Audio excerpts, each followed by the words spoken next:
नमस्कार। आज हम बात करेंगे कि टैक्सेस कितने प्रकार के होते हैं और उनका भुगतान कब और किसे करना होता है। इंडियन टैक्सेशन सिस्टम के हिसाब से दो प्रकार के टैक्सेस होते हैं।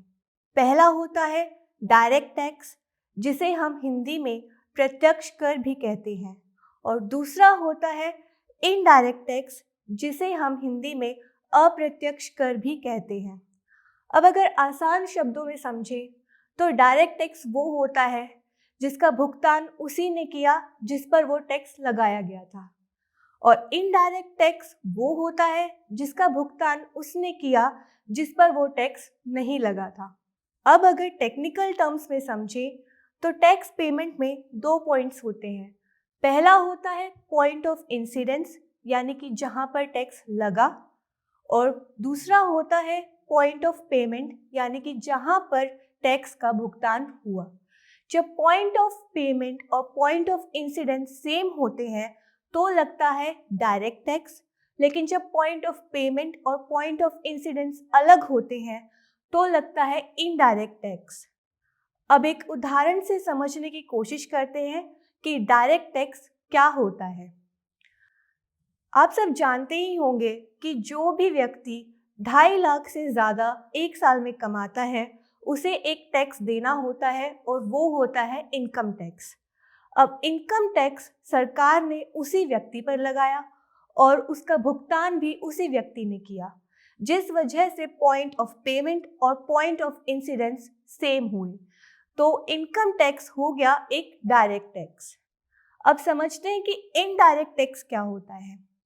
मान लीजिए आप किसी रेस्टोरेंट में खाना खाने गए। आपने खाना खाया और आपने देखा कि आपका बिल है 500 रुपये। जब आपने अपने बिल को और ध्यान से देखा तो आपने देखा कि जो खाना आपने ऑर्डर किया था उसका तो बिल सिर्फ 420 रुपये था, लेकिन उस पर 80 रुपये GST लगने की वजह से आपका टोटल बिल हो गया 500 रुपये। अब क्या वो 80 रुपये GST सरकार ने आपसे मांगे थे? जी नहीं। वो 80 रुपये GST एक टैक्स के रूप में सरकार ने उस रेस्टोरेंट के मालिक से मांगे थे। सरकार ने उस रेस्टोरेंट के मालिक से कहा था कि आपको पर प्लेट पर आइटम इतना GST सरकार को देना होगा, लेकिन उस मालिक ने वो GST एक कंज्यूमर पर शिफ्ट कर दिया और पर प्लेट पर आइटम उतना GST उसने एक कंज्यूमर से लिया। अब यहाँ पर पॉइंट ऑफ इंसिडेंस और पॉइंट ऑफ पेमेंट अलग हो गया, जिस वजह से जो GST आपके बिल में लगा वो एक इनडायरेक्ट टैक्स हो गया। अब जानते हैं कि डायरेक्ट टैक्स और इनडायरेक्ट टैक्स में और क्या डिफरेंस होता है। डायरेक्ट टैक्स एक ऐसा टैक्स है जिसका बर्डन किसी और पर शिफ्ट नहीं किया जा सकता, लेकिन इनडायरेक्ट टैक्स एक ऐसा टैक्स है जिसका बर्डन किसी और पर शिफ्ट किया जा सकता है।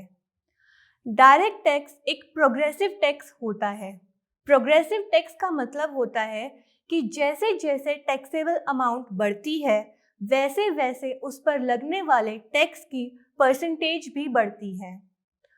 इनडायरेक्ट टैक्स एक रिग्रेसिव टैक्स होता है।